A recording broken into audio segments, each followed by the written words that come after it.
How long is she again? It's Lady Gaga, doesn't she look spectacular? Wow. You've got to love Gaga. You really do push the boat out. Congratulations on these looks. And that actually, that's not a working telephone up there, though, is it? Hello? Hi, Johnattan. How are you? I'm very well. You don't have to use the phone. It's okay. Come here, you cheeky minx. Look what we got you.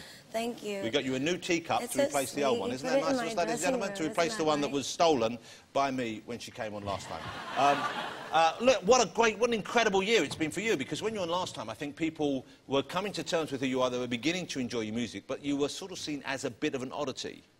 Would that be fair, do you think, back then? I guess so, yes. Yeah. And now, I think they maybe came to wonder what all the fuss was about, and now they love what you do. Oh, thank you. Thank you so much. It must be very satisfying for you. Well, I really love my fans. I really love my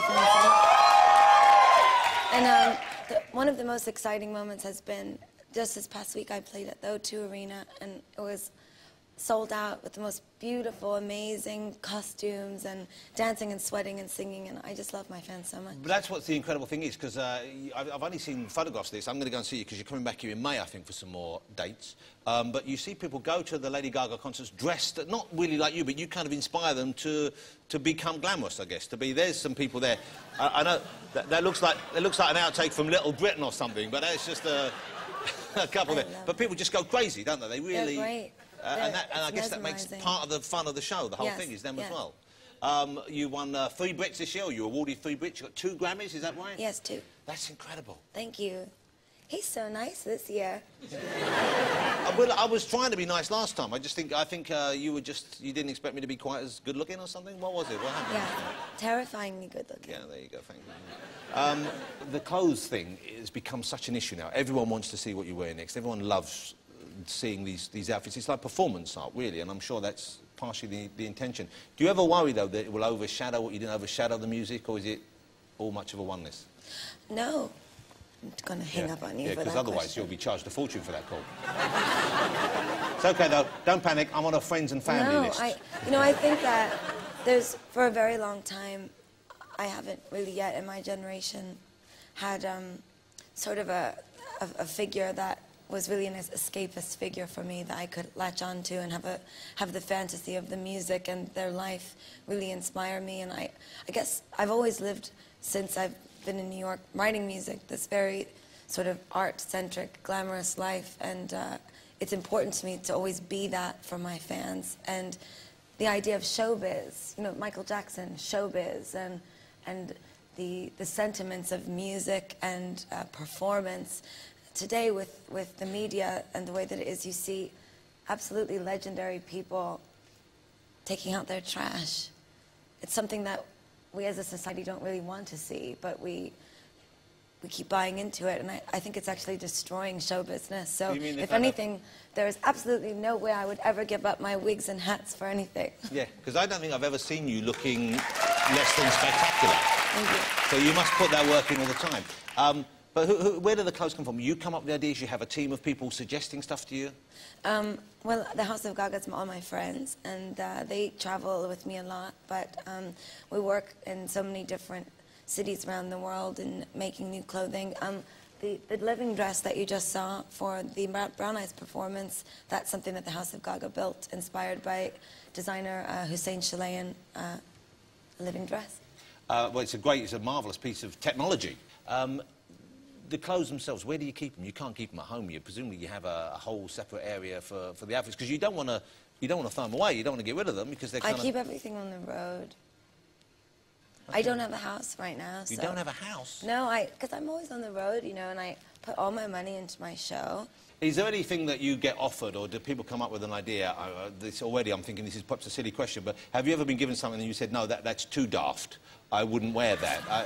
I can't imagine that's the case, but have you... Sometimes people do make things for me that, I guess I don't dress for the sake of something being over dramatic or over exuberant. I really have very specific things that I like, so sometimes people do make things for me that are quite crazy, and I don't think it looks like fashion, so I don't wear it. Well, the hat, once I got over the initial shock, now I'm looking at the telephone hat and thinking it looks really cute. Thank you. You know, it's a really nice look. And the lobster thing, It's even. Philip Tracy. He made that one too. Yeah, if someone had said to me she's going to come out with a lobster and peeping out in between the front prongs or whatever they are, you'd think, well, that's going to look daft.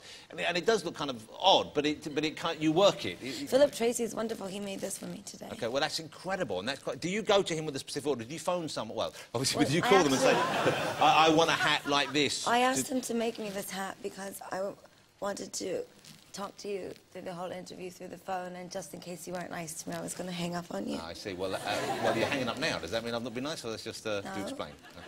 Actually, you've been very nice. I can't do it. Good. Well, I'm pleased to hear that. My tea? Have your tea. Have some tea. It's not. There's nothing in it though. It's just chamomile. You know. Don't you?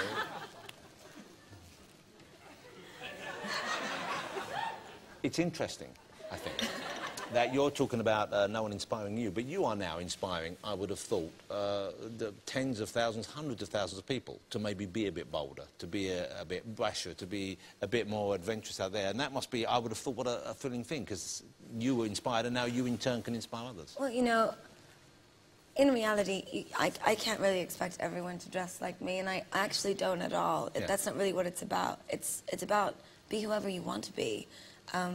It's not about emulating me as a musician or as someone who wears fashion. It's in the show. I look out into the audience, and at the end of the night, I say, if the show is successful, they don't leave connected to me. They leave connected to each other. They've found a bond between one another. I mean, you know, from going to see bands when you were younger. Yeah. It's like you show up and you go and you feel like you're a part of something. Yeah, you feel part of a gang. And in a way, if someone is kind of a very individual performing that way, who not everyone necessarily gets, not everyone understands, you feel closer because of that. You feel like you're really part of a kind of... Yes, and I truly was, and I still am in some ways, you know, an outcast from the music industry, because what I do is so different, and I don't really have any friends in the music business. None at all? That's a very... And that's really why, you know, it's when you bring people up... like you, don't when they? you bring up people in Britain who are in fashion, they have been the ones that have really been my friends, and who have said, there is a place for you in the avant-garde world, and we love you, and in that way I felt like I had a place to belong. I get the feeling from you saying that. Did you feel surprised that people in the music industry didn't warm to you then? Didn't immediately get you, didn't like you, in the same way that fashion people I didn't did? really care. I was just very excited that I had a record out. And today, actually, to answer your question about the fashion overshadowing the music, we just went diamond worldwide. The album has sold 10 million records, so... I didn't even know you could go diamond. Yeah. Diamond sounds incredible. Is that more than platinum, or what is that? I don't understand. Yeah, it's more than platinum. More than platinum? I didn't know you could go more than platinum. It's exciting. I feel so blessed. But in that way, I guess it's sort of the testament to, especially in the age of piracy and how many people are not buying music anymore. Well, I think a lot of your fans buy the CDs to turn them into hats. Yes. They buy 4 and 5 copies, and they're so cute. They stand outside the hotel and they say, they come with Lady Gaga, we love you, but we've been waiting for 10 hours. I have 5 CDs, and you must sign all of them. This one in red, and this one in blue, and this one in yellow. You could, you can, I imagine, we've talked about you making the effort whenever possible, but you could sneak out kind of undercover in slobby clothes and they wouldn't know it was you. Listen, I promise you, first of all, I don't wear slobby clothes. I bet you, come on. Gaga. Listen, now for 1 second. Come on, you wake up in the middle of the night and you know, you've had a late night, you've been out, and just for the fumes from your audience, I understand, would probably be intoxicating, and then you want to just sneak out somewhere. You must have a pair of old sweatpants you pull on. A vest. If you're watching TV, have you been tempted by a slanket? Don't do that. No. Look, I'm imagining. Have a look at that. What do you think? Do you think you could? Don't you think that would? Doesn't that look? That's a slanket. That's horrible. It's not horrible. Actually, all right, it's a bit horrible. Something funny though. On the Monster Ball tour, we make these for the guys that rig my show, because they get cold sometimes in the arena, so we have little, we call them Snuggies. Snuggies, so they're walking around like all-in-one blanket suits. It says Monster Ball on the front. Wow, well, like, you have to send me one of those. But I don't wear, it's fine that I don't, do I have to dress that way? No. No. But I'm saying... It's all right to be different. It's fabulous to be different. Everyone who's watching. You know I'm not saying, but I'm thinking I would like to see, could you conceive of coming on here one time and just show us just maybe sneak out for a second at the end and wave, just wearing whatever you normally wear when you've fallen out of bed.